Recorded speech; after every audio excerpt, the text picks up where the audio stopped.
Good morning, everyone. Obviously, it's been a little bit since the last video. It's been a while. We obviously moved back to Canada, actually, so that's the delay in videos. New house, new renovations. Wanted to show you a little bit of what we were doing. Today, we were talking about the chair rail.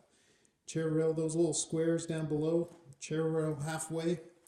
Did it across most of the first floor here. Up and down the stairs, really makes a nice look.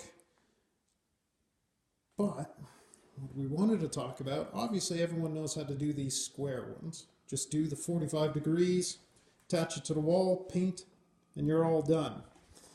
But what happens when you're going up and down the stairs with these complicated angles? Some people were asking, how do you get this angle? Obviously draw it out on the wall. That's the easy part. But how do you go about cutting and mitering these corners? It not just works for these squares, but also the chair rail going up as well. So what we're going to do, if I can zoom in properly, let's concentrate on one of these angles here. Obviously you're going to be making it up with two pieces, but how do you go about and do it? Let's see if I can demonstrate a little bit of what we got. So if you can imagine here, we've got, this is going to be the top part of the rail. This is the straight part here. So this angle that we have represents this here going up and across. What we have to do is go back to some basic math. Get yourself one of these. I know, it's been a while since everyone's used them. What you're going to do is make two marks. Just set this at a given distance, doesn't matter what you have. Going to place it on the corner here, make two marks, one there, with the protractor at the exact same distance. Make two more circles. Let's see if I can do this one-handed for you. So you're going to place it here, make two marks, one there, and this will be drawn on the wall, that's fine. On these marks that you just made, complete another circle or another arc and get your cross section. Then placing your ruler, divide that angle in two.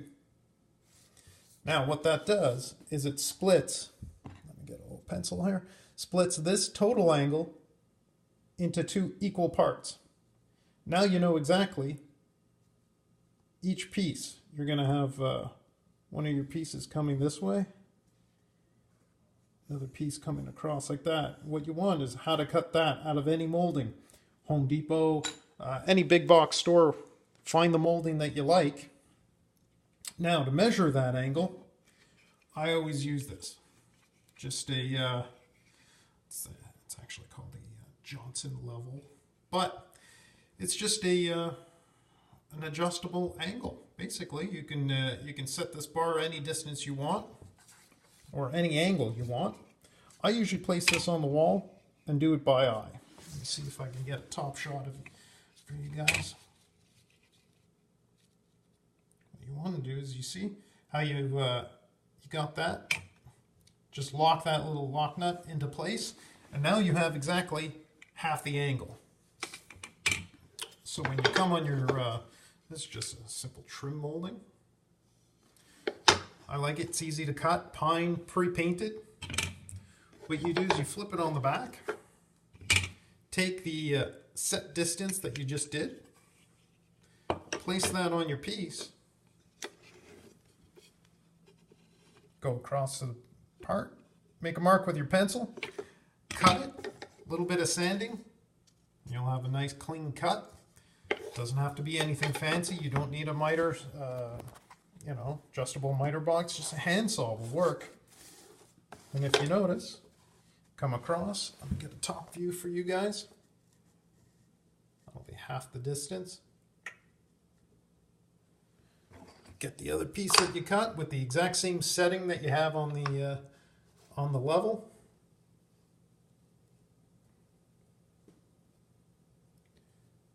glue that to your wall, a little bit of caulking, paint, be a perfect distance.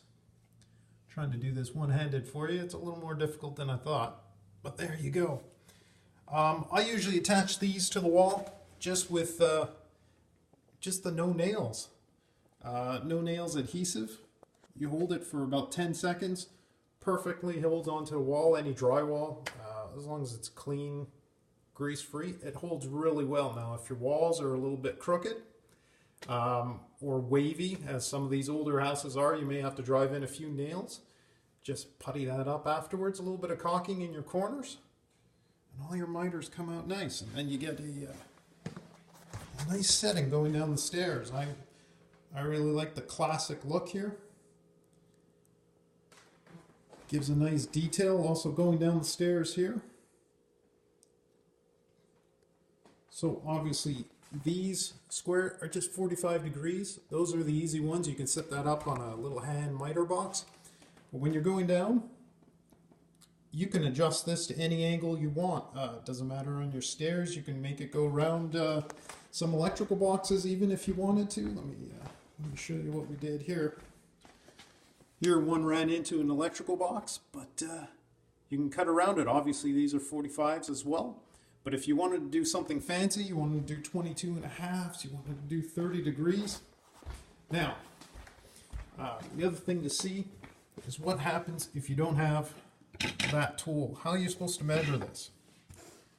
Again, going to your kids' little geometry set, you could set this out, place it on your lines and measure it, transfer that over to your piece. It takes a little bit longer, obviously that works much better, but you'll still get the same results. It's a little time consuming, but it works out great. Gives a nice detail across the room, gives a nice classic look, and hope that clears it up so everyone can give that a try. Stay tuned, we will have another walking stick video coming up soon. I have an idea in mind, a little plan, and stay tuned, and thanks for watching.